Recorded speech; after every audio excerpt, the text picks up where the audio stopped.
గురువుగారు ఇప్పుడు మనకి అమ్మవారికి ఇంకొక అవతారం అంటే దుర్గాదేవి అవతారం కాకుండా ఎట్లా అయితే మనకు అవతారాలు ఉంటాయో సో అట్లా ఇట్లా సమ్మక్కకి సారలమ్మకి మరొక అవతారం ఏమైనా ఉందంటారా? లేదు.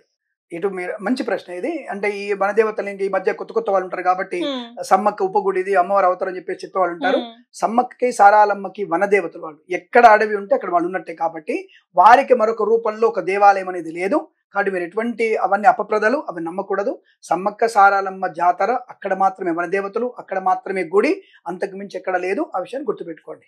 గురువుగారు మరి మీరు చెప్పారు మేడారం యొక్క విశిష్టత ఏంటి, అక్కడ సమ్మక్క సారలమ్మ వారిని ఏ విధంగా పూజించాలన్న దాని గురించి. అలాగే ఏంటంటే వేములవాడ అక్కడ టెంపుల్ దర్శించుకున్న తర్వాత మేడారాన్ని దర్శించాలి అనేసి అని చెప్తున్నారు. సో అదెంత వరకు వాస్తవం అంటారు?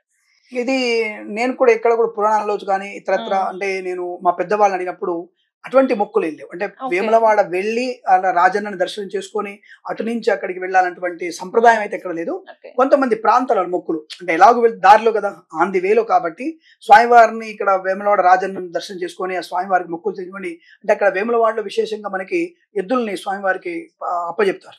అంటే ఓకే. కాడి కట్టేస్తారంటారు వాటిని.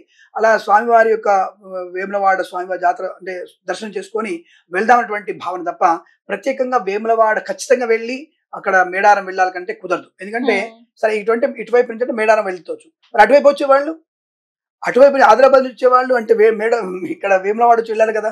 సో వాళ్ళు నేరుగా వచ్చేస్తారు. అంటే డైరెక్ట్ గా వచ్చేస్తారు.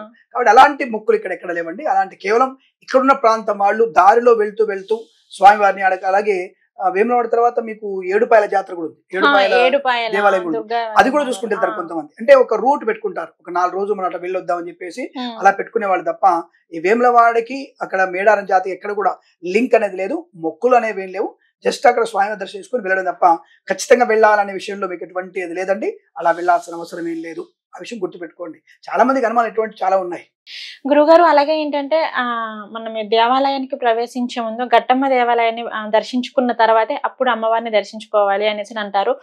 ఇక్కడ గట్టమ్మ దేవాలయాన్ని దర్శించుకుంటేనే మీ మొక్కులు చెల్లుబాటు అవుతాయి అనేసి అంటున్నారు. సో వాస్తవం. ఎందుకంటే మీకు ఒక విషయం చెప్తాను, చిన్న కథ చెప్తాను, మీకు చిన్న ఇన్ఫర్మేషన్ ఇస్తాను.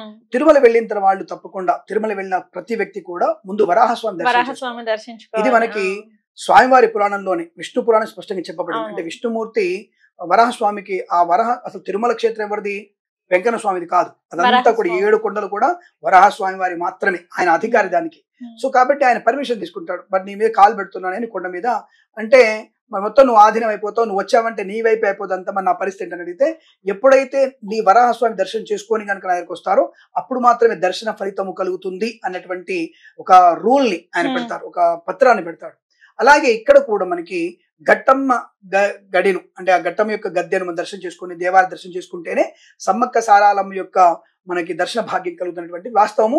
ఇది నేను అనుకోవడము నాగులమ్మ తల్లి గద్దె అనుకుంటున్నాను. అంటే గట్టమ్మ దేవాలయం నాగులమ్మ తల్లి కోరకు చేసినటువంటి ఘట్టం అనుకుంటున్నాను నేను. అటువంటి నిజంగానే ఇది ఆచారంలో ఉంది. అంటే ఈ దేవాలయం దర్శనం చేసుకుంటేనే అమ్మవారి అమ్మవారి గద్దెల్ని దర్శనం చేసుకునేటువంటి అవకాశం ఉన్న విషయం వాస్తవించబడింది. ఇది ఆచారంగా పెట్టింది. నేను అనుకోవడం మాత్రం నాగులమ్మ గద్దె అనుకుంటున్నాను. ఈ ఘట్టాన్ని దర్శించుకునే తప్పకుండా వెళ్లాల్సి ఉంటుంది. శుభమస్తు. నమస్కారం. సో చూసారు కదండి, ఇది మేడారం యొక్క విశిష్టత, అలాగే దాని ప్రత్యేకత, అక్కడ మొక్కులు చెల్లించుకున్న వారికి ఎటువంటి ఫలితం కలుగుతుంది అన్న వాటన్నిటి గురించి, అసలు మేడారం యొక్క ప్రత్యేకత గురించి గురువు గారు మనకి తెలియజేశారు. సో నెక్స్ట్ ఇంకొక ఇంట్రెస్టింగ్ ఎపిసోడ్ తో మీ ముందుకుంటాను. సో అంతవరకు చూస్తూనే ఉండండి 6 టీవీ.